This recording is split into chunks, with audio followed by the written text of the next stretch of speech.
Hello student, আমি বিশ্বজিৎ।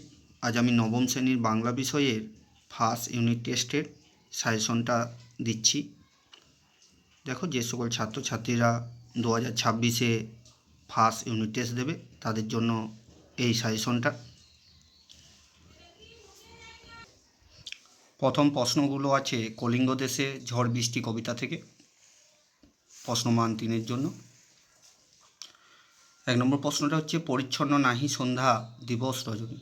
এখানে পরিচ্ছন্ন শব্দটির অর্থ কী, কবির বক্তব্যটি বুঝিয়ে বলো। 2 নম্বর প্রশ্নটা আছে বিপাকে ভবন ছাড়ি প্রজা দিল রর। উদ্ধৃত অংশটির অন্তর্নিহিত অর্থ বুঝিয়ে লেখো। প্রশ্নমান 5-এর জন্য দেখো কোন প্রশ্নটা খুবই গুরুত্বপূর্ণ। প্রশ্নমান 5-এর জন্য প্রথম প্রশ্নটা আছে প্রলয় গনিয়া প্রজা ভাবয়ে বিষাদ। কোন পরিস্থিতিতে প্রজাদের এই কথা মনে হয়েছিল? এই পরিস্থিতি কলিঙ্গবাসীর জীবনকে কিভাবে বিপন্ন করে তুলেছিল তা বুঝিয়ে দাও। এরপরে নাটক ধীবর বৃত্তান্ত থেকে দেখো প্রশ্নমান 3-এর জন্য কোন প্রশ্নগুলি গুরুত্বপূর্ণ। প্রথম প্রশ্নটি আছে শকুন্তলা অপমানিত হলেন রাজসভায়। কোন রাজার সভায় শকুন্তলা কেন অপমানিত হলেন? 2 নম্বর প্রশ্নটা আছে স্বভাবত গম্ভীর প্রকৃতির হলেও মুহূর্তের জন্য রাজা বিহ্বলভাবে চেয়ে রইলেন। বক্তাকে রাজার আংটি দেখে বিহ্বলতার কারণ কী? প্রশ্নমান 5-এর জন্য দেখো ধীবর বৃত্তান্ত নাট্যাংশে ধীবরের চরিত্র আলোচনা করো। খুব গুরুত্বপূর্ণ প্রশ্ন, ধীবরের চরিত্র। 2 নম্বর প্রশ্নটা আছে দুর্বাসা মুনি শকুন্তলাকে অভিশাপ দিয়েছিলেন কেন? তিনি শকুন্তলাকে কী অভিশাপ দিয়েছিলেন?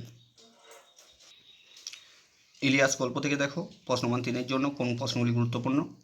প্রথম প্রশ্নটি আছে তখন সে না ধনী না দরিদ্র। কোন সময়ের কথা বলা হয়েছে? তখন তার প্রকৃত অবস্থা কেমন ছিল? প্রশ্নমান 5-এর জন্য দিয়েছি দেখো 1 নম্বর প্রশ্ন আছে ভাগ্য যেন চাকার মতো ঘোরে। উক্তিটি কে কার উদ্দেশ্যে করেছেন? বক্তার এমন মন্তব্যের কারণ ব্যাখ্যা করো। 2 নম্বর প্রশ্ন আছে ইলিয়াস থেকে ইলিয়াস গল্পে শামসেমাগির চরিত্র বিশ্লেষণ করো। অর্থাৎ শামসেমাগির চরিত্র বিশ্লেষণ করতে হবে ইলিয়াস গল্প অবলম্বনে। খুবই গুরুত্বপূর্ণ প্রশ্ন এটা। এরপরে দাম থেকে দেখো কোন প্রশ্নগুলি গুরুত্বপূর্ণ। প্রশ্নমান 3-এর জন্য স্কুলে কি বিভীষিকায় যে ছিলেন ভদ্রলোক, ভদ্রলোকটি কে? তাকে বিভীষিকা বলা হয়েছে কেন? এর পরের প্রশ্নটা আছে দাম থেকে স্নেহ মমতা ক্ষমার এক মহাসমুদ্রের ধারে এসে দাঁড়িয়েছে। কথকের এমন আত্মোপলব্ধির কারণ কী?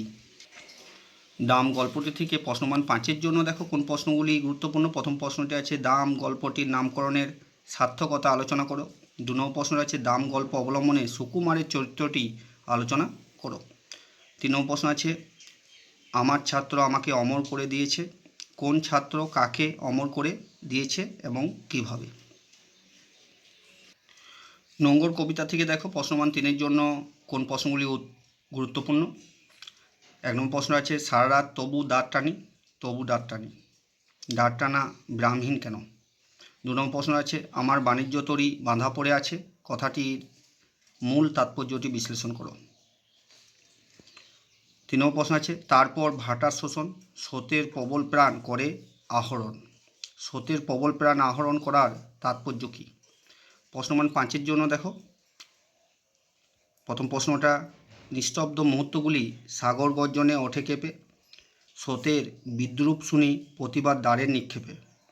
স্রোতের বিদ্রূপ বলতে কবি কি বুঝিয়েছেন? এ প্রসঙ্গে কবির কোন মনোভাব ফুটে উঠেছে লেখো। ব্যাকরণ থেকে দেখো ফার্স্ট ইউনিট টেস্টে কোন প্রশ্নগুলি করতে হবে। ধ্বনি, ধ্বনি পরিবর্তন ও সন্ধি থেকে তারণজাত ধ্বনি বা তাড়িত ধ্বনি কী? 2 নম্বর প্রশ্ন করতে হবে হস্যস্বর কাকে বলে। 3 নম্বর প্রশ্নে ধ্বনি ও বর্ণের পার্থক্য কী? 4 নম্বর প্রশ্নটা করতে হবে অভিশ্রুতি কাকে বলে, উদাহরণ দাও। 5 নম্বর প্রশ্ন দেখো স্বরভক্তিকে বিপ্রকর্ষ বলা হয় কেন?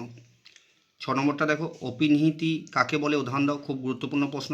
7 নম্বর প্রশ্ন দেখো সন্ধি কাকে বলে, সন্ধি কথার অর্থ কী? 8 নম্বরটা আছে সন্ধি বিচ্ছেদ করো।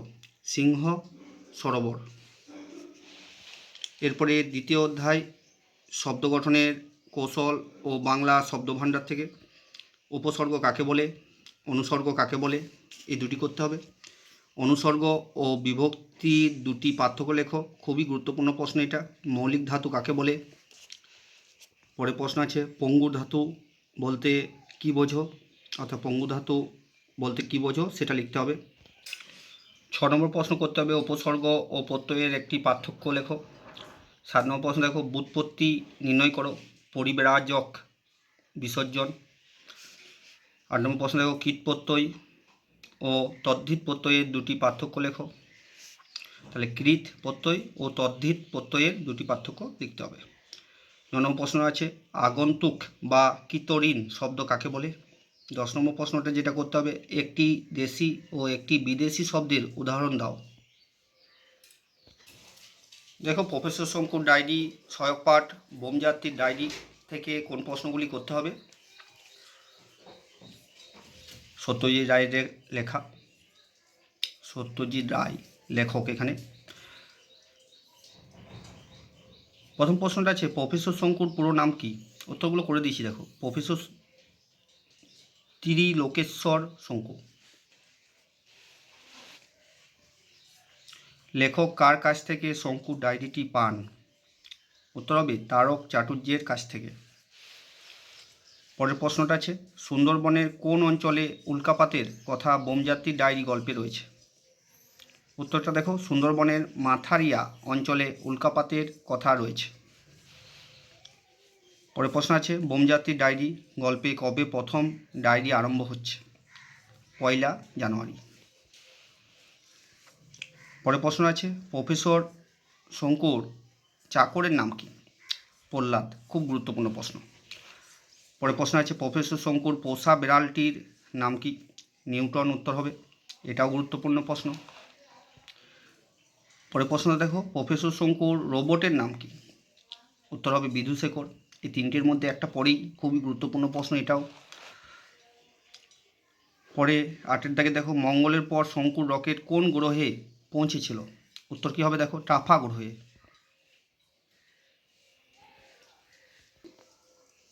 9 প্রশ্নটা আছে গবাক্ষ উদ্ঘাটন করহ। গবাক্ষ উদ্ঘাটন করে কি দেখা গিয়েছিল। উত্তরটা দেখো বোমযাত্রীর ডায়েরি থেকে গৃহীত এই অংশে গবাক্ষ উদ্ঘাটন করে দেখা গিয়েছিল অসংখ্য সোনার বল আপনা থেকে বড় হতে হতে হঠাৎ ফেটে সোনার ফোয়ারা ছড়িয়ে পুনরায় মিলিয়ে যাচ্ছে। এরপরে প্রশ্ন দেখো মঙ্গলে যাওয়ার পথে মহাকাশযানে বসে প্রহ্লাদ কী করত।